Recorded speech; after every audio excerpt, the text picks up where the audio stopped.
నమస్కారం. ప్రేక్షకులందరికీ శుభోదయం. ఈనాటి శుభయోగం శీర్షికన ఈశ్వరుణ్ణి ఏ విధంగా పూజిస్తే విశేషమైన శుభ ఫలితాలు కలుగుతాయో పరిశీలిద్దాం. పరమేశ్వరుడు పంచభూతాత్మకుడు.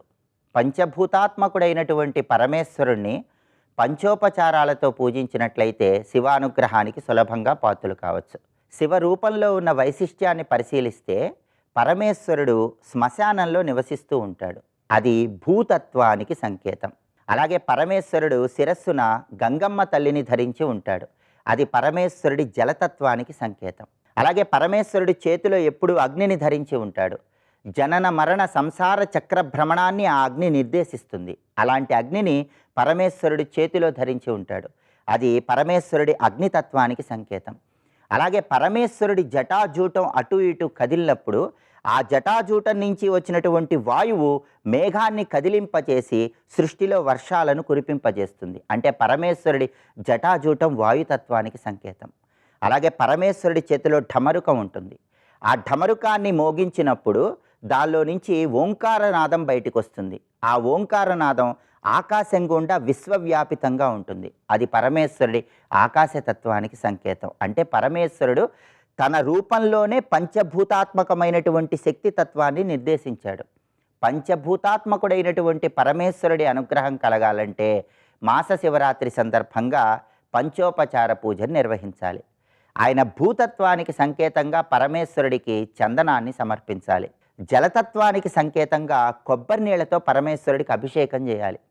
అగ్నితత్వానికి సంకేతంగా దీపాన్ని వెలిగించాలి. వాయుతత్వానికి సంకేతంగా సాంబ్రాణి ధూపం వేయాలి.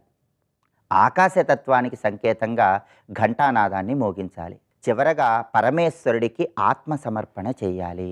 శివోహం అన్న సత్యాన్ని తెలుసుకోవాలి. ఆత్మసమర్పణ చేయటం అంటే పరమేశ్వరుడి దగ్గర మంత్రపుష్పం చదవటం అని అర్థం. మంత్రపుష్పం చదివితే ఆత్మసమర్పణ చేస్తూ శివోహం అనేటటువంటి భావం మనలోకి వస్తుంది. ఈ విధంగా పంచోపచార పూజను నిర్వహించినట్లయితే యోగశాస్త్రపరంగా కూడా విశేషమైన ప్రయోజనం కలుగుతుంది. మానవ శరీరంలో మూలాధార చక్రంలో పృథ్వీతత్వంలో పరమేశ్వరుడు ఉంటాడు. స్వాదిష్టాన చక్రంలో జలతత్వంలో పరమేశ్వరుడు ఉంటాడు. మణిపూరక చక్రంలో అగ్నితత్వంలో పరమేశ్వరుడు ఉంటాడు. విశుద్ధి చక్రంలో వాయు రూపంలో ఉంటాడు.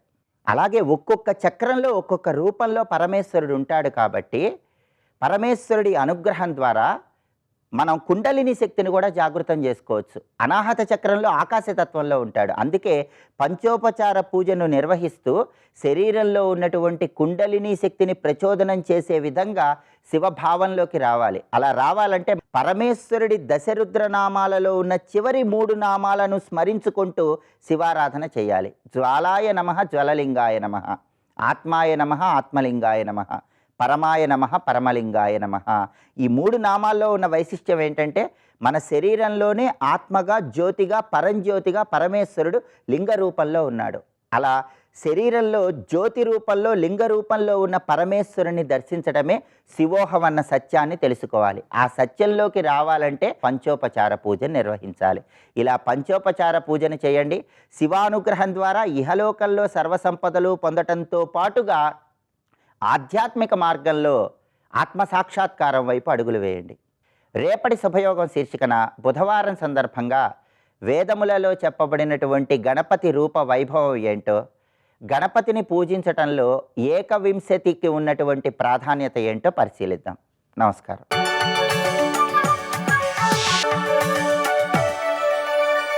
నందకిశోర నవనీత చోర నాద విహార శ్రీధర, నందకిశోర నవనీత చోర నాద విహార శ్రీధర.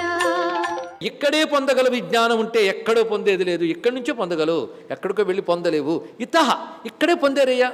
పొందవచ్చు అని కాదు, పొందారు అని చెప్తున్నాడు. ఇది చాలా గొప్ప విషయం. పొందారు అంటే ఈ తోవలో వెళ్ళేవనుకో బాగానే ఉంటుందంటే నిజమా అంటే ఇంతవరకు ఎవరు వెళ్ళలేదనుకో, నువ్వే ఫస్ట్ అంటే వెనక్కి అడుగు వేసేస్తావు. లేదు, ఇక్కడ ఇంతవరకు ఎవరు వెళ్ళలేదు. జైంట్ వెల్ దగ్గర కూర్చోబెట్టారు. ఇప్పుడే తెచ్చాను ఎక్కండి అన్నాడు. ఎక్కుతారండి ఎవడైనా? ఓ 10 మంది ఎక్కారు, తిరిగారు, తిరుగుతున్నారంటే నువ్వు ఎక్కడానికి ట్రై చేస్తావు. అలాగే ఇక్కడ మునయ సర్వే, మునులందరూ కూడా పరమసిద్ధిని పొందారు అని చెప్పాడు. ఎంత అత్యద్భుతమైన విషయం.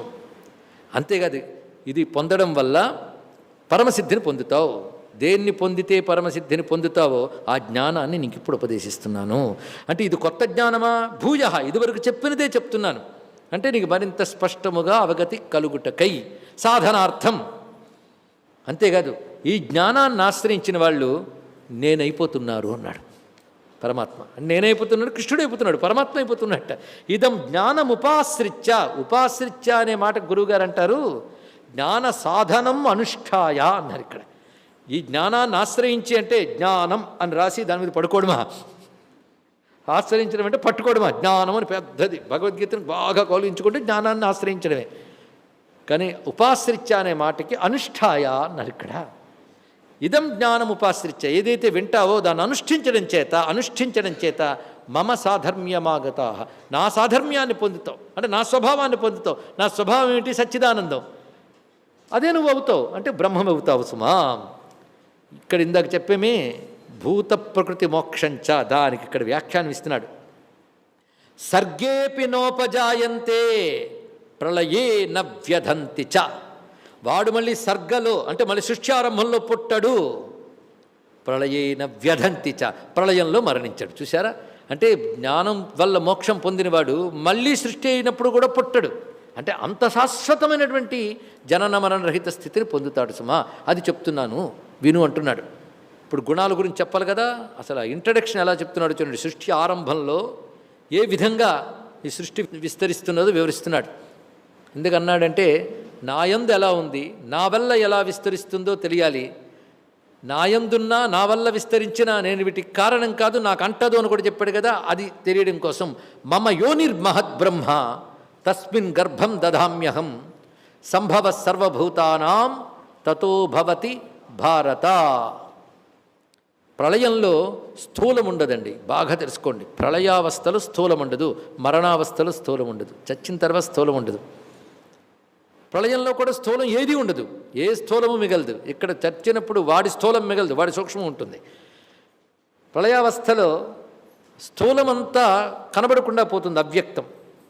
మరి సూక్ష్మము అది బీజ రూపంలో ఉండిపోతుంది. ఇక్కడ అది కూడా ఉంటుంది. అంటే సూక్ష్మకారణ శరీరాలు, వీటిని కలిపి లింగ శరీరం అంటారండి. వీటిని యాస్ట్రల్ బాడీ అని కొంతమంది అంటూ ఉంటారు. ఇక్కడ ఆ సూక్ష్మకారణ శరీరాలు అందులో ఉంటాయి. ఇవన్నీ ఎక్కడున్నాయి? మహద్బ్రహ్మ, దానికి మహద్బ్రహ్మ అని పేరుట. గొప్ప మాట చెప్పారు ఇక్కడ. మహద్బ్రహ్మ అంటే ఇదే పరబ్రహ్మలా కాదు. మహద్బ్రహ్మ అంటే మహద్బ్రహ్మ అనగానే అది మాయా, ప్రకృతి.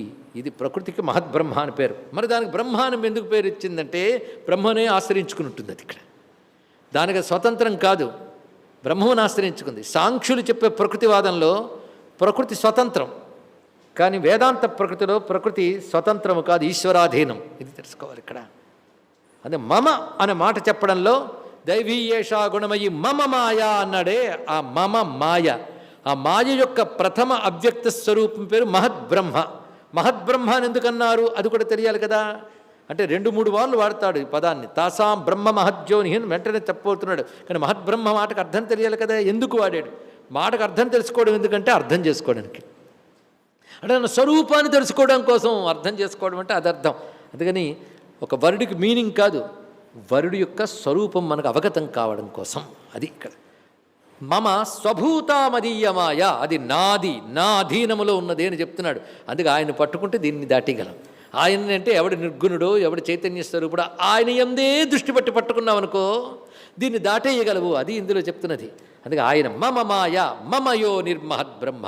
తను యోని అని పేరు ఎందుకు పెట్టాడంటే కారణం అని అర్థం. ఇక్కడ యోని శబ్దానికి అర్థం కారణం, అన్నిటికీ కారణం. అది కారణం కనుక దానికి యోని శబ్దం పెట్టారు. అది మహద్బ్రహ్మ. ఆ ప్రకృతి మహద్బ్రహ్మను ఎందుకు అనిపించుకుంటోంది అంటే సర్వభూతానాం సర్వకార్యేభ్య బృహత్వాత్ భరణాచ్చ స్వవికారాణం మహద్బ్రహ్మ ఇది యోని. సర్వభూతములకు వాటి కార్యములకు కూడా అది మూలముగా ఉన్నది, దాని నుంచే అన్నీ కలుగుతున్నాయి కనుక ఇన్ని భూతములని కలిగిస్తూ వాటిని నడుపుతూ ఉన్నటువంటి ఆ ప్రకృతిని ఏమంటావు? మహద్బ్రహ్మ అనక మహద్బ్రహ్మ అయినది, అతి పెద్దది గొప్పది అనిపించుకుంటున్నది. అదేమిటి?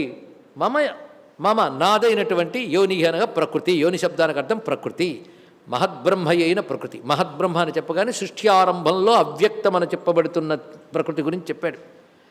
తస్మిన్ బ్రహ్మణి యోనౌ గర్భం దధామ్యహం, నేను ఆ మహద్యోనియందు గర్భమునుంచాను, గర్భం దధామ్యహం అన్నాడు ఇక్కడ. అంటే ఈశ్వర సంకల్ప శక్తి దానిలో ప్రవేశించింది అని అర్థం. ఇక్కడ మహద్యోని ఆ ప్రకృతి యందు, మహద్బ్రహ్మ అయిన ప్రకృతి యందు ఈశ్వర సంకల్ప శక్తి ప్రవేశించింది.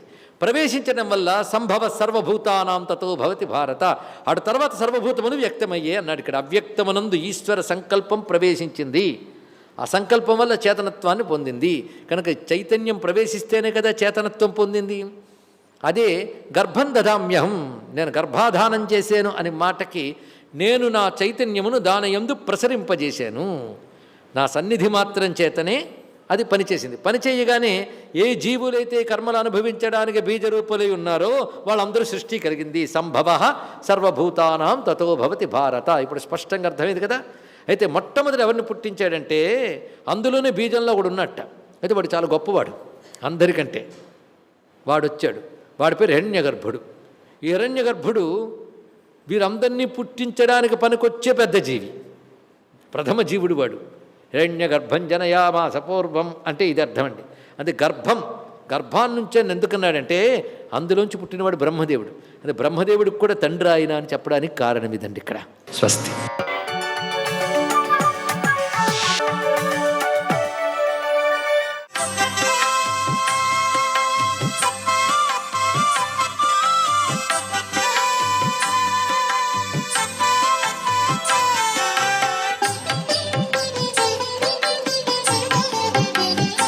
ఓం నమో నారాయణాయ, ఓం నమశివాయ, శ్రీమాత్రే నమ. ఈరోజు మార్గశిర బహుళ త్రయోదశితో కూడినటువంటి చతుర్దశి. అర్ధరాత్రి సమయంలో చతుర్దశి ఉంది కాబట్టి తప్పనిసరిగా మాస శివరాత్రిగా గ్రహించాలి.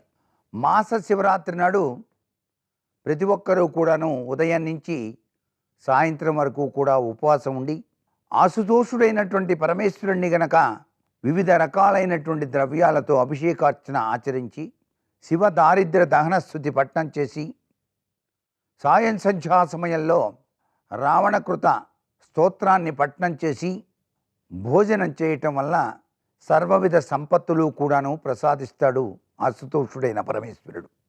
ఈ రోజున మహావిష్ణువును పూజించడంతో పాటు నవనారసింహ దేవాలయ దర్శనాలతో పాటుగా మాస శివరాత్రి శివారాధన, ప్రదోషకాలంలో శివాలయ దర్శనం, ఉపవాసం, జాగరణలు, దీపదానాలు మనకు అత్యంత శుభాన్ని ప్రసాదిస్తాయి అంటోంది శాస్త్రం.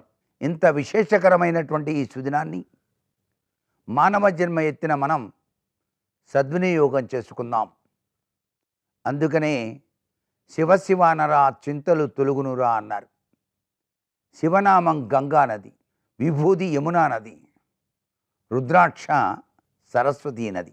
శివుని యొక్క విభూది ధరించని లలాటం, ఈశ్వరారాధన చేయని జన్మం, శివాలయం లేని గ్రామం నిరర్ధకములు అని చెప్పేసి మనకు జాబాలినోపనిషత్తు తెలియజేస్తోంది కదా. మరి అందుచేత శివదర్శనం చేసుకోండి, విష్ణు దర్శనం చేసుకోండి, శివారాధన చేయండి, విష్ణారాధన చేయండి, నవనారసింహ ఆలయాల దర్శనం చేయండి. ఈ మానవ జీవితాన్ని సుసంపన్నం చేసుకోండి. మాయ లేకుండా వర్తించాలంటే అనుక్షణం కూడాను దైవ నామస్మరణ ఉచ్ఛ్వాస నిశ్వాసాల్లో అలా తిరుగుతూనే ఉండాలి. దాన్నే మనం సోహం తత్వం అంటాం, సోహం అని. అందుచేత ఈ సోహం తత్వాన్ని మనం ఆచరణ చేస్తూ సర్వేశ్వరుని శరణం మమ అని వేడుకుంటూ జీవితాన్ని ధన్యం చేసుకుందామా. మరి సర్వే జనా సుఖినో భవంతు.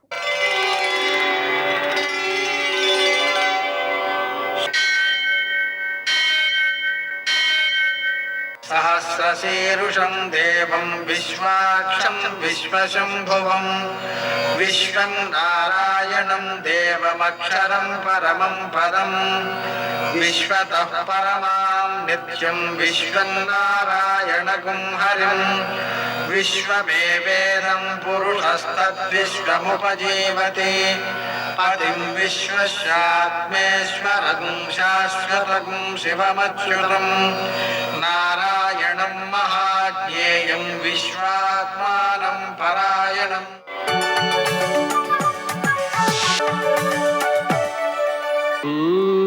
శౌర్యమథేందురింద్రపదవీ సన్మంగళం మంగళం. మర్కటేశ మహోత్సాహ సర్వశోక వినాశన శత్రూన్ సంహర మాం వృక్షశ్రియందాపయ మే ప్రభో. నేటి కాలమాన విశేషాలను గమనిద్దాం. స్వస్తి శ్రీ చాంద్రమాన శోభకృన్నామ సంవత్సరం ఉత్తరాయణం, కొన్ని పంచాంగాల్లో దక్షిణాయనం, హేమంత ఋతువు, మార్గశిర మాసం, కృష్ణపక్షం, మంగళవారం. సూర్యోదయం 6:52 సూర్యాస్తమయం 5:54. తిథి త్రయోదశి రాత్రి 10:19 వరకు. నక్షత్రం జ్యేష్ఠ రాత్రి 9:05 వరకు. వర్జం లేదు. దుర్ముహూర్తం ఉదయం 9:04 నుంచి 9:49 వరకు. మరల రాత్రి 11:05 నుంచి 11:57 వరకు. అమృతకాలం మధ్యాహ్నం 12:36 నుంచి 2:09 వరకు. రాహుకాలం మంగళవారం కాబట్టి మధ్యాహ్నం 3 నుంచి 4:30 వరకు. అష్టకూర్గరీత్యా శుభప్రదమైన సమయం ఉదయం 10:30. నేటి విశేషాలు: మంగళవారం ప్రదోషం. మనం శివారాధన చేసుకోవడానికి, ఉపవాసం ఉండడానికి కూడా చాలా మంచిది. జాగారం చేయడం కూడా చాలా మంచిది. అలాగే మంగళవారం కాబట్టి అప్పు తీర్చడానికి మంచిది. శ్రీ గణేశ రుణం చింది అనే మంత్రాన్ని జపించుకోవడం, రుణమోచక గణేశ స్తోత్రం, రుణమోచక అంగారక స్తోత్రం, రుణమోచక నృసింహ స్తోత్రం చదువుకోవడం అప్పులు తొందరగా తీరడానికి ఉపకరిస్తుంది. అలాగనే ఈరోజు 24వ శుభదివసం సందర్భంగా ఆండాళ్ళ తల్లి ఆ స్వామివారిని పూజించడానికి, సేవించడానికి ప్రార్థిస్తోంది. ఆ సర్వేశ్వరుని యొక్క జగన్మోహన రూపాన్ని చూడగానే వారు మైమరిచిపోయారు. ఎదురుగా ఆ స్వామి యొక్క దివ్య మంగళ స్వరూప సౌందర్యాన్ని దర్శిస్తూ కనులతో తాగేస్తున్నారు, ఆనందపరుషులైపోయారు. భక్తిభావం ఎక్కువైపోయింది. స్వామి, ఇంత సుకుమార సుందర దివ్య పాదార విందాలతో నిన్ను నడిచి రమ్మన్నామే, నీ కాళ్ళు ఎంత కందిపోయాయో. వామనాతార సమయంలో 3 అడుగులతో 3 లోకాలని కూడా వ్యాపించేశావు. భూమిని ఒక పాదంతో ఎప్పుడైతే ఆక్రమించావో దానివల్ల చెట్లు, పుట్టలు, కొండలు, గుట్టలు అవన్నీ కూడా నీ పాదానికి గుచ్చుకొని ఇంకెంత కందిపోయాయో. అందుకే వామనావతారంలో ఈ లోకాలన్నిటినీ కొలిచి దివ్య పాదార విందలకు రక్ష కావాలి అని కోరుతున్నాం. ఆ పాదాలకు మంగళమగుగాక. రాముడివై లంకకు వెళ్ళి రావణుడితో పాటు రాక్షస జాతిని చంపేశావు. నీ భుజశక్తి అంత గొప్పదనమాట. అది కుశలముగా ఉండాలి. అలాగే నీ విశాలమైన భుజాలకు మేలు కలుగుగాక, మంగళమగుగాక. కృష్ణుడుగా శకటాసురుణ్ణి తన్ని చంపినటువంటి నీ పాదాలకు మంగళమగుగాక. దూడ రూపంలో వచ్చినటువంటి వత్సాసురుడు వాడి 4 కాళ్ళు పట్టుకుని వెలగపండు రూపంలో ఉండేటువంటి కపిత్థాసురుణ్ణి కూడా ఆ దూడతోనే కొట్టి ఇద్దరిని కూడా చంపేశావు. నీ శక్తి అంతా కూడగట్టుకుని భూమిపై అదిమి పెట్టి నిలుచున్నటువంటి నీ పాదాలకు మంగళమగుగాక. గోవర్ధన గిరిని నీ చిటికిన వేలుతోనే ఎత్తావు. గోపకులందరినీ కూడా కాపాడావు. అటువంటి నీ కళ్యాణ గుణాలకు మేలు కలుగుగాక. ఇన్నిసార్లు ఆ స్వామికి మంగళం చెబుతున్నాం, ఇంకేమైనా ఉందా? మన దిష్టే మళ్ళీ ఆ స్వామికి తగులుతుంది. అందుకే స్వామి, నీ విజయానికి సహాయపడేటువంటి నీ చేతిలో బల్లెం వేలాయుధానికి కూడా మంగళమగుగాక. నీకు మంగళం చెబుతున్నానని అనుకోకు. మా కోరిక తీరిన తర్వాత కూడా మేము ఈ విధంగానే మంగళాశాసనములు పాడతాం. అది మా బాధ్యత. నిన్ను కీర్తించి నువ్వు ఇచ్చేటువంటి వాయిద్య విశేషాన్ని వినియోగించుకుని నిన్ను సేవిస్తాం.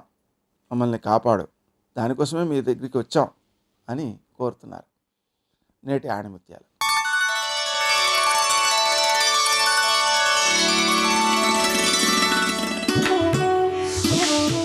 నిత్యం వెలిగే సూర్యుని చూసి చీకటి భయపడుతుంది, నిరంతరం కష్టించేవాడిని చూసి ఓటమి భయపడుతుంది.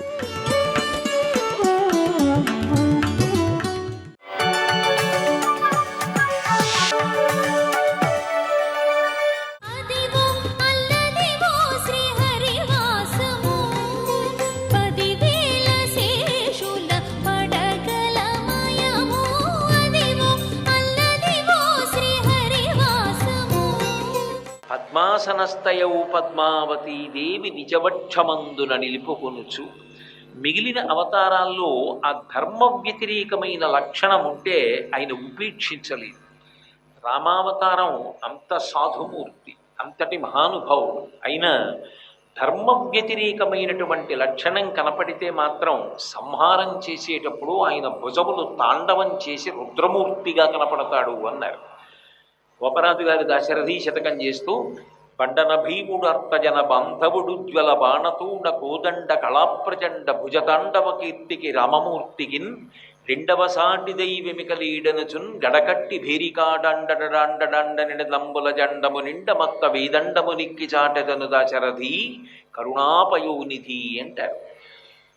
యుద్ధమే వచ్చిందా, ఆయన ఎప్పుడు అక్షయ బాణతూణీరాల్లోంచి బాణములు తీస్తాడో, ఎప్పుడు ధనస్సుకి సంధిస్తాడో, ఎప్పుడు విడిచిపెడతాడో తెలియదు. ఎదురుగుండా ఆయనతో యుద్ధం చేస్తున్న వాళ్ళ యొక్క శిరస్సులు గుళ్ళి పడిపోతుండడాన్ని బట్టి ఆయన ఇన్ని బాణములు వేశాడని తెలుస్తూ ఉంటుందంతే. అంత రాక్షస సంహారం చేసినటువంటి మహానుభావుడు. అటువంటి వాడు కలియుగం వచ్చేటప్పటికీ కలిపురుషుని యొక్క ఉద్ధతి వలన 2 రాక్షసులు జనుల యొక్క మనస్సులలో కూర్చుని ఉన్న కారణం చేత వాళ్ళని శిక్షించడం కన్నా వాళ్ళని నేను కాపాడాలి. అందుకే పరమదయతో ప్రవర్తించాడు. ఎప్పుడూ అంత కారుణ్యమూర్తి అయి ఉంటాడు. అందుకే ఈ అవతారంలో ఇలా వేలు చూపించి శిక్షిస్తాను అన్నదానికన్నా క్షమించడానికే ప్రయత్నిస్తాడు. మనిషి మారాలి అని కోరుకుంటాడు. తప్పులు చేసి ఆపదలు తెచ్చుకున్న ఆపదలను నివారించి ఆపద మొక్కులవాడు అని పేరు పొందాడు. పేరు పొంది ధర్మాన్ని విడిచిపెట్టి ప్రవర్తించినది నీకు అక్కరకు రాదు, దానివల్ల నువ్వు సంతోషంగా ఉండవు. ధర్మాన్ని పట్టుకో, నువ్వు బాగుపడతావు, హాయిగా ఉంటావు, పరమప్రశాంతంగా ఉంటావు. ధర్మాన్ని విడిచి నువ్వు చేసిన పనులు నాకు సంతోషకరములు కావు అని 1కి 10 మార్లు లోకానికి తెలియచేస్తూ ఉంటాడు. అందుకే కారుణ్యంతో దయామూర్తి అయి ప్రవర్తించాడు తప్ప నిజానికి మిగిలిన అవతారాలలో ధర్మ వ్యతిరేకమైనటువంటి లక్షణము కలిగిన వారిని సంహరించడానికి చేసినటువంటి పూనికా ప్రయత్నము శ్రీవేంకటేశ్వరావతారమునందు ప్రకటనము చెయ్యలేదు. అందుకే అంత ధైర్యంగా, అంత సంతోషంగా మహానుభావుణ్ణి అంత దగ్గర నుంచి ఆపాదమస్తకం చూడగలుగుతున్నాము అంటే కేవలము ఆయన కారుణ్యం. తన దర్శనము ద్వారా అంత పుణ్యాన్ని కట్టపెడుతున్నాడు, చేసిన పాపాన్ని కూడా సహిస్తున్నాడు. సహిస్తున్నాను కదా, అలా ఉండమని నేను కోరట్లేదు, మీరు మారండి అని చెప్పి లోకానికి సందేశం ఇస్తున్నాడు. అందుకే గుండెల నిండా దయ కలిగినటువంటి అవతారం. అందుకే పద్మాసనస్థయౌ పద్మావతీదేవి నిజవక్షమందున నిలుపుకొనుచు శ్రీవేంకటాచల మహాత్మ్యము అని అద్భుతమైనటువంటి గ్రంథరచన చేసినటువంటి తరిగొండ వెంగమాంబ గారు భీముని యొక్క వృత్తాంతాన్ని పరమాద్భుతంగా రచించి అందించారు. నేను తరిగొండ వెంగమాంబ గారి పేరు ఎక్కువ అనడానికి, ఆమె పద్యాలు ఉటంకించడానికి ప్రతిరోజు ఎందుకు ప్రయత్నిస్తూ ఉంటాను అంటే, తరిగొండ వెంగమాంబ గారంటే శ్రీ వెంకటేశ్వర స్వామి వారికి అంత ప్రీతి. రాత్రి వేళ తరిగొండ వెంగమాంబ గారు కూర్చుని భాగవతంలో ఉన్నటువంటి పరమాద్భుతమైన ఘట్టములను ప్రవచనం చేస్తుంటే ఊయలలో కూర్చుని ఊగుతూ సాక్షాత్ శ్రీ వెంకటేశ్వరుడు వింటూ ఉండేవాడు. ఒక్కొక్కసారి ఎంత పరవశించిపోయేవాడు అంటే, అవతల బ్రాహ్మీ ముహూర్తం ఆసన్నమైపోయి కౌసల్యా సుప్రజారామ పూర్వా సంధ్యా ప్రవర్తతే అని సుప్రభాతం ఆనందనిలయ విమానంలో విద్వాంసులు చదివేస్తుంటే, ఇక్కడ అరమోట్పు కన్నులతో ఊయల ఊగుతూ భాగవతం వింటూ తన కథ తాను వింటూ తనని తాను మరిచిపోయేవాడు. సర్వం శ్రీ ఉమామహేశ్వర పరబ్రహ్మార్పణమస్తు. స్వస్తి.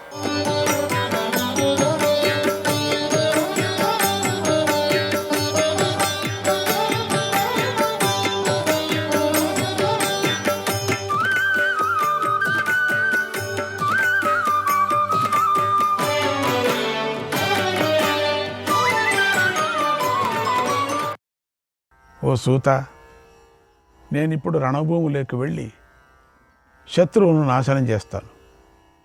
నా మిత్రుడికి ద్రోహం జరిగింది, దానిని నేను సహించలేకపోతున్నాను. సేనలు పారిపోయినా కూడా తోడుగా నిలబడి ఉండేవాడే స్నేహితుడు. కనుక నేను సత్పురుషులు చేసే పనే చేస్తాను. ప్రాణాలు విడిచిపెడతాను. ఆ భీష్ముడిని అనుసరిస్తాను. శత్రువులను రణభూమిలో చంపుతాను, లేదా శత్రువుల చేతిలో చచ్చి వీరలోకాన్ని పొందుతాను. ఓ సూత, ఇప్పుడు దుర్యోధనుడి పౌరుషం దెబ్బతింది. అతడి పక్షంలోని స్త్రీలు, పిల్లలు ఏడుస్తున్నారు. ఈ స్థితిలో ఏం చేయాలో నాకు తెలుసు. కనుక ఈరోజే నేను శత్రువులను గెలుస్తాను, కౌరవులను రక్షిస్తాను, పాండవులను వధిస్తాను. నా ప్రాణాన్ని పోయినా సరే ఈ ఘోర యుద్ధంలో శత్రువులను చంపుతాను. రాజ్యాన్ని దుర్యోధనుడికి ఇస్తాను. నా బంగారు కవచం విచిత్రమైనది, నిర్మలమైనది, మణిరత్నాలతో ప్రకాశిస్తూ ఉంటుంది. దాన్ని నాకు తొడుగు. నా కిరీటం సూర్యుడిలాగా కాంతివంతంగా వెలిగిపోతూ ఉంటుంది. దాన్ని నా తలపై పెట్టు. ధనస్సును తీసుకొని రా. అగ్నితోనూ విషంతోనూ సమానమైన నా బాణాలను కూడా తీసుకొని రా. 16 అంబుల పొదలను ఏర్పాటు చేయి. దివ్య ధనస్సులను తీసుకొని రా. కత్తులు, శక్తులు, పెద్ద పెద్ద గదలు, బంగారు నాణంగల శంఖాన్ని తీసుకొని రా. ఏనుగును కట్టడానికై బంగారు త్రాటిని, ధ్వజాన్ని వస్త్రాలతో చక్కగా తుడిచి తీసుకొని రా. వాటితో పాటుగా చక్కని చిత్రమాలను, లాజలను సిద్ధం చేయి. సూత, నా శ్రేష్టమైన గుర్రాలు తెల్లని మేఘాలలాగా ప్రకాశిస్తూ ఉంటాయి. పుష్టిగా ఉన్నాయి, వేగంగా పరిగెత్తుతున్నాయి.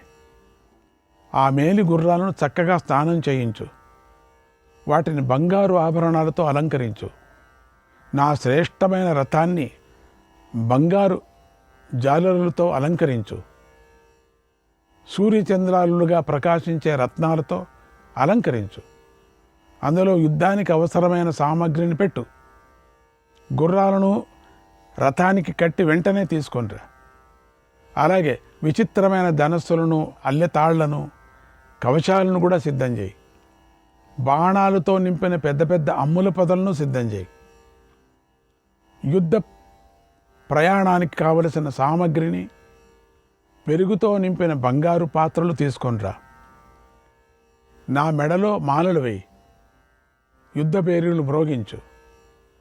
ఓ సారథి, అర్జునుడు, భీముడు, ధర్మరాజు, నకుల సహదేవులు ఉన్న చోటుకే నా రథాన్ని తీసుకొని వెళ్ళు. అంతే, అంత పెద్ద రథం. ఇవన్నీ పడతాయన్నమాట. ఒక పెద్ద సంసారమే పడుతుందేమో. యుద్ధంలో నేను వారిని ఎదురిస్తాను. నేను వారిని వధిస్తాను, లేదా వారి చేతిలో మరణిస్తాను.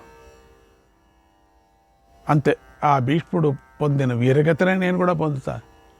ఇదే నా నిశ్చయం. నేను ఆ శూరుల మధ్యకు వెళతాను. నాకు మిత్రద్రోహులు, స్వామి భక్తి లేనివారు, పాపాత్ములు సహాయం చేయనక్కర్లేదు అని కర్ణుడు రథాన్ని ఎక్కాడు. ఆ రథానికి వాయువేగంతో పరిగెత్తే గుర్రాలను కూడా కట్టేశాడు. కర్ణుడు యుద్ధంలో గెలిచి తీరాలని భావిస్తూ బయలుదేరాడు. ఆ రథం చాలా గట్టిది, యుద్ధ సామగ్రితో సమృద్ధిగా ఉంది. దాన్ని సేవకులు బంగారు ఆభరణాలతో అలంకరించారు, పతాకాలు సమకూర్చారు. అప్పుడు వీరుడైన కర్ణుడు దేవతలతో పూజించబడుతున్న దేవేంద్రుడిలాగా కౌరవులతో పూజించబడ్డాడు. తర్వాత తన రథంపై సూర్యుడిలాగా వెలిగిపోతూ రణభూమికి బయలుదేరాడు. విశాలమైన కౌరవ సేనలు ఉన్న చోటుకి వెళ్ళాడు. అందమైన రథంపై అందగాడైన ఆ కర్ణుడు ధనస్సును పట్టుకొని నిలబడ్డాడు. అప్పుడు కర్ణుడు విమానంలో నిలబడిన ఇంద్రుడిలాగా ప్రకాశించాడు అన్నాడు సంజయుడు. శ్రీకృష్ణాయ పరమాత్మనే నమః. 3వ అధ్యాయం. సంజయుడు ధృతరాష్ట్రుడికి ఇలా చెప్తున్నాడు, ఓ మహారాజా, మహాత్ముడైన భీష్మ పితామహుడు అంపశయ్యపై పడుకున్నాడు కదా, ఆయన పెనుగాలికి ఎండిపోయిన సముద్రంలాగా కనిపిస్తున్నాడు. ఆయన సమస్త క్షత్రియులను సంహరించగల మహావీరుడు. ఆ భీష్ముడి అర్జునుడు దివ్యాస్త్రాలతో పడగొట్టాడు. దాంతో నీ కుమారులకు గెలుస్తాము అనే ఆశ పోయింది. వారు తమ సంపద, తమ రక్షా కవచం కూడా నాశనం అయిపోయినట్లుగా భావించారు పితామహుడు పడిపోయిన తర్వాత. ఎందుకంటే అంతులేని సముద్రంలో నిలబడి ఒడ్డును చేరాలనుకుంటున్నటువంటి ఆ కౌరవులకు భీష్ముడు ద్వీపంలాగా నిలబడ్డాడు. ఇప్పుడు ద్వీపం సముద్రంలో మునిగిపోయింది. కౌరవులకు దిక్కులేదు. ఆ ద్వీపంలో అందరూ దాక్కున్నారు. ఆ ద్వీపమే మునిగిపోయింది. ఏం చేస్తారు? సముద్రంలో ఉన్నారు. ఆధారం లేదు వాళ్లకు. దిక్కు ఆధారము ద్వీపమైనటువంటి ఆయననే అర్జునుడు పడగొట్టేశాడు. ఆ భీష్ముడిపై యమునా ప్రవాహంలాగా బాణ సమూహం నిండిపోయింది. అసలు కనపడడు. భీష్ముడు అంతగా బాణవర్షంలో ఉన్నాడు. ఆయన ఇంద్రుడు కూల్చిన పర్వతంలాగా ఉన్నాడు. ఆకాశం నుండి నేల మీద పడిన సూర్యుడిలాగా ఉన్నాడు. అంత ఆజానుబాహుడు. వృత్రాసురుణ్ణి గెలిచిన ఇంద్రుడిలాగా ఉన్నాడు. ఆ భీష్ముడు పడిపోవటం చూసి సమస్త సేన మోహంలో పడిపోయింది. మోహంలో అంటే ఏడుస్తున్నారు అందరూ. భీష్ముడు సకల సేనలలో శ్రేష్ఠుడు, వీరులందరికీ శిరోమణి, పురుషోత్తముడు. ఆ భీష్ముడు అర్జునుడి బాణాలతో పూర్తిగా ఆవరించబడి వీరశయనాన్ని పొందాడు. ఆ భీష్ముడిని చూసి కర్ణుడు ఆర్తుడైపోయాడు. రథం నుండి దిగి ఆయనకు నమస్కరించాడు. ఆయన ఎటువంటి పెద్ద ఆయన కదా, కన్నీరు కార్చాడు. అప్పుడు కర్ణుడి మాట తడబడుతూ ఉంది. భీష్ముడితో ఇలా అన్నాడు, కర్ణోకమస్మి భద్రం తే వదమామభిభారత వదమామభిభారత పుణ్యయా క్షేమ్యయా వాచ పుణ్యయా క్షేమ్యయా వాచ చక్షుషా చావలోకయ చక్షుషా చావలోకయ. ఓ భారత, నేను కర్ణుణ్ణి. పవిత్రమైనవి మంగళకరమైనవి అయిన మాటలతో నాతో మాట్లాడాడు. నన్ను చూడు, నాతో మాట్లాడు, నన్ను చూడు. ననూనం సుకృతస్యేహ ఫలం కచ్చిత్ సమశ్నుతే ఫలం కశ్చిత్ సమశ్నుతే. ఈ లోకంలో ఎవడు తన పుణ్యకర్మల ఫలితాన్ని అనుభవించలేడు అనేది సత్యం. అందుకే ధర్మాత్ముడువు వృద్ధుడువు అయిన నువ్వు కూడా ఇక్కడ పడుకోవలసిన పరిస్థితి ఏర్పడింది. కౌరవులలో నీ అంతటి వాడు లేడు. యుద్ధ నిధులు సమకూర్చటంలోనూ, ఆలోచించటంలోనూ, వ్యూహాన్ని నిర్మించటంలోనూ నీ వంటి వాడు లేడు. ఆయుధాలను ప్రయోగించి దెబ్బతీయటంలో కూడా నీ అంతటి వాడు లేడు. అంతటి వాడే ఉంటే కౌరవులను ఈ భయం నుండి తప్పకుండా ఉద్ధరించేవాడు. శత్రువులను చంపి పితృలోకం చేరేవాడు. కానీ అలాంటి వాడు ఎవడూ లేడు కనుక పాండవులు ఈ రోజు నుంచి పులులు జింకలను చంపినట్లుగా కౌరవులను చంపే తీరుతారు. ఈరోజు అర్జునుడు చేసే గాంధీవ ధనిష్టంకారం, అర్జునుడి పరాక్రమాన్ని, బలాన్ని చూసి కౌరవులంతా బెదిరిపోతారు. ఇంద్రుడికి రాక్షసులు భయపడినట్లుగా అర్జునుడికి కౌరవులు భయపడి పారిపోతారు. అర్జునుడి బాణాలు కౌరవులనే కాదు, ఇతర రాజులను బెదరగొడతాయి, వణికిస్తాయి. మహాజ్వాలలతో ప్రజ్వలిస్తున్న అగ్ని చెట్లను కాల్చివేస్తుంది. అలాగే అర్జునుడు ప్రయోగించిన బాణాలు కౌరవులను తప్పకుండా దహించి వేస్తాయి. వాయువు, అగ్ని ఒక్కటై అడవిలో ముందుకు దూసుకొని పోతూ దారిలో ఉన్న పొదలను, గడ్డిని, చెట్లను కాల్చివేస్తూ ఉంటాయి. ఓ నరోత్తమ, అటువంటి ప్రజ్వలించే అగ్ని వంటి వాడు అర్జునుడు. అగ్నికి తోడుగా ప్రసరించే గాలియే శ్రీకృష్ణుడు. ఇందులో ఏ సందేహము లేదు. పాంచజన్యం శంఖధ్వనిని, గాంధీవ ధ్వని యొక్క ధనుష్టాంకారాన్ని విని సకల సేనలు బెదిరిపోతాయి. యుద్ధభూమిలో శత్రువులను సంహరించేవాడు కపిధ్వజుడు అయిన అర్జునుడి రథం సంచరిస్తూ ఉంటే ఆ ధ్వనిని నువ్వు తప్ప ఇంకెవరూ సహించలేరు. నువ్వు తప్ప ఏ రాజు అర్జునుడితో యుద్ధం చేస్తాడు? చేయలేడు. అర్జునుడిని దివ్య పురుషులు, బుద్ధిమంతులు పొగడుతూ ఉంటారు. అర్జునుడు మానవేతరులు ఎవరున్నారో అంటే దేవతలు, రాక్షసులు, మానవేతరులు, వాళ్ళతో కూడా యుద్ధం చేస్తాడు. మహాత్ముడైన శివుడితో పోరాడాడు. ఆయన నుండి వరాన్ని పొందాడు. అది జితేంద్రియులకే సాధ్యం. అర్జునుడు జితేంద్రియుడు కనుక శివానుగ్రహం పొందాడు. ఆ అర్జునుడిని నువ్వే గెలవలేకపోతే ఇక అర్జునుడిని ఎవరు గెలుస్తారు? పరశురాముడు దేవదానవుల దర్పాన్ని అపహరించాడు, క్షత్రియులను నాశనం చేశాడు. ఆ భయంకరుడైన పరశురాముడిని కూడా నువ్వు ఓడించావు. అటువంటి వీరుడవైన నీ ఆశీస్సులతో నేను ఈరోజు యుద్ధం చేస్తాను. సహించలేని అర్జునుడిని ఎదిరిస్తాను. ఆ శూరుడు కళ్ళు పొడిచే భీకర సర్పం వంటివాడు. అతడిని నా అస్త్రబలంతో నేను వధిస్తాను అన్నాడు కర్ణుడు. శ్రీకృష్ణాయ పరమాత్మనే నమః. భీష్ముడు 4వ అధ్యాయం. సంజయుడు ధృతరాష్ట్రకి ఇలా చెప్తున్నాడు. మహారాజా, ఇలా మాట్లాడుతున్న కర్ణుడి మాటలను భీష్ముడు విన్నాడు. మనస్సులో ఆనందిస్తూ దేశకాలాలకు తగినట్టుగా ఇలా అన్నాడు. ఓ కర్ణ, నదులకు సముద్రం ఆశ్రయం, జ్యోతులకు సూర్యుడే ఆశ్రయం, సత్యానికి సజ్జనుల ఆశ్రయం. అలాగే నువ్వు కౌరవులకు ఆశ్రయం అయి ఉన్నావు. గింజలకు నేల ఆశ్రయం, ప్రాణులకు మేఘం ఆశ్రయం. నువ్వు మిత్రులకు ఆశ్రయం ఇచ్చేవాడే ఉన్నావు. దేవతలు ఇంద్రుని అనుసరించినట్లుగా కౌరవులు నిన్ను అనుసరిస్తున్నారు. కనుక నువ్వు శత్రువుల పరువును అపహరించు, మిత్రులకు ఆనందాన్ని కలిగించు. దేవతలకు విష్ణువులాగా కౌరవులకు అండగా నిలబడు.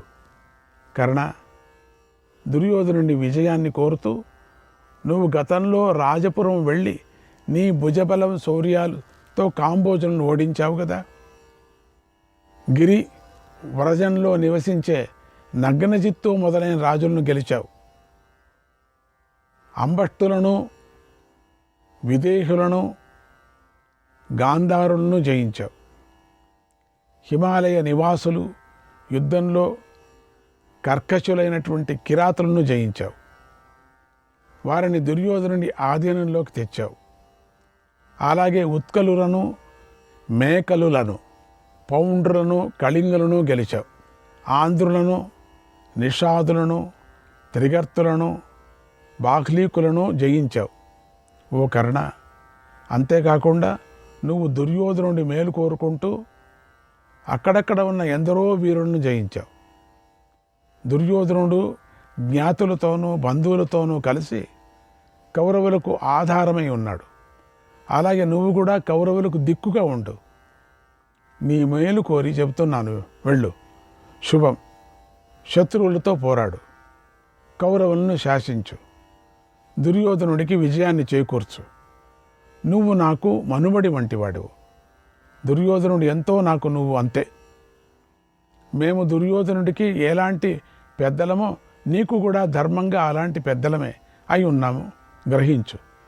యౌవనాత్ సంబంధకాల్లోకే విశిష్టం సంగతం సతాం, విశిష్టం సంగతం సతాం. సద్భిః సగనరశ్రేష్ఠ, సద్భిః సగనరశ్రేష్ఠ. ప్రవదంతి మనీషిణః, ప్రవదంతి మనీషిణః. ఓ రాజా, లోకంలో రక్త సంబంధం కన్నా సజ్జనులతో స్నేహబంధమే గొప్పదని బుద్ధిమంతులు చెబుతూ ఉంటారు.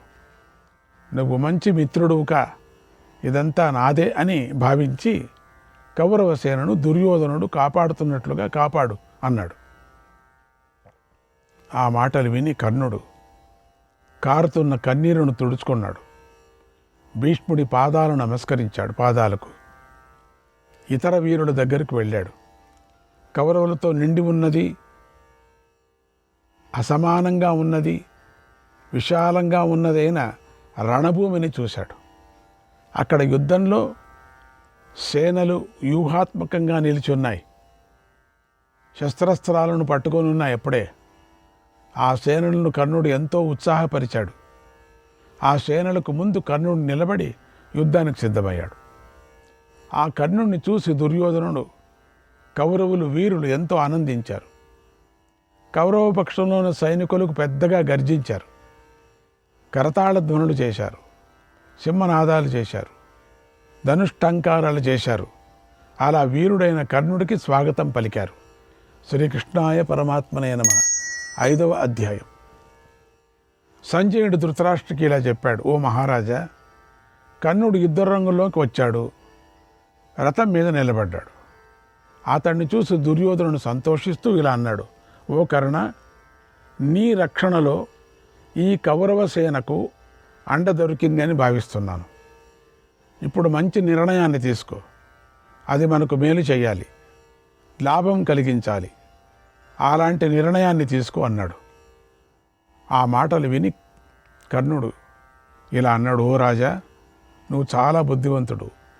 ఎందుకంటే ధనవంతుడు విషయాలను పరిశీలిస్తాడు, కర్తవ్యం గురించి ఆలోచిస్తాడు. ఆ ధనపతిలాగా ఇతరులను ఆలోచించలేరు వాళ్ళు. ఆ మాదిరిగా నువ్వు మాకు ఆ ధనపతివై ఉన్నావు కనుక మేము ఏం చేయాలో చెప్పు. మేము నీ మాట ప్రకారంగా నడుచుకోవాలి అనుకుంటున్నాం. నువ్వు సరైన సమయంలో న్యాయంగా సరైన మాటను మాట్లాడతావని నమ్ముతున్నాం. ఓ కర్ణ, భీష్ముడు వయసులో పెద్దవాడు, శౌర్యము జ్ఞానాలలో పెద్దవాడు. ఆయన సేనాధిపతి అయి మన సైన్యాన్ని ఇంతవరకు నడిపించాడు. ఆయన ఈ 10 రోజుల వరకు శత్రు సమూహాలను సంహరిస్తూ మనందరినీ కాపాడాడు. ఎవరు చెయ్యలేని దుష్కర్మమైన కర్మ చేశాడు. ఇప్పుడు స్వర్గం చేరటానికి సిద్ధంగా ఉన్నాడు. ఆయన తర్వాత ఇక మన సైన్యాన్ని ఎవరు నడిపిస్తారు? సేనాధిపతిగా ఉండటానికి ఎవడు తగినవాడు? సేనాధిపతి లేకుండా సైన్యం ముహూర్తకాలం కూడా నిలవలేదు. నీటిలో నావికుడు లేని నావలాగా ఉంటుంది. యథాహ్య కర్ణ ధారానౌః, యథాహ్య కర్ణ ధారానౌః, రథస్య సారథిర్యథా ద్రవేద్యథేష్టం తద్వత్ స్యాత్, ద్రవేద్యథేష్టం తద్వత్ స్యాత్, ద్రవేద్యథేష్టం తద్వత్ స్యాద్. ఋతే సేనాపతిం బలం, ఋతే సేనాపతిం బలం అన్నట్టు, నావికుడు లేని నావ అన్నట్టు సారథిని రథం యథేచ్ఛంగా కదులుతాయి. సారథి లేనటువంటిది. ఎప్పుడు సారథి లేడో ఆ గుర్రాలు ఎటుపట్టే అడిపోతుంటాయి. అలాగే సైన్యం కూడా స్వేచ్ఛగా సంచరిస్తూ ఉంటుంది. అదేశికో యథా పార్థః సర్వః కృచ్ఛ్రం సమృచ్ఛతి, అనాయక తథా సేనా సర్వాన్ దోషాన్ సమర్ఛతి, సర్వాన్ దోషాన్ సమర్ఛతి. మార్గదర్శకుడు లేని యాత్రిక బృందం అంతా ఇబ్బందులకు గురవుతుంది, ఎన్నో కష్టాలు పడుతుంది. అలాగే నాయకుడు లేని సేన అంతా ఎన్నో కష్టాలను అనుభవించవలసి వస్తుంది. శ్రీకృష్ణాయ పరమాత్మనే నమః.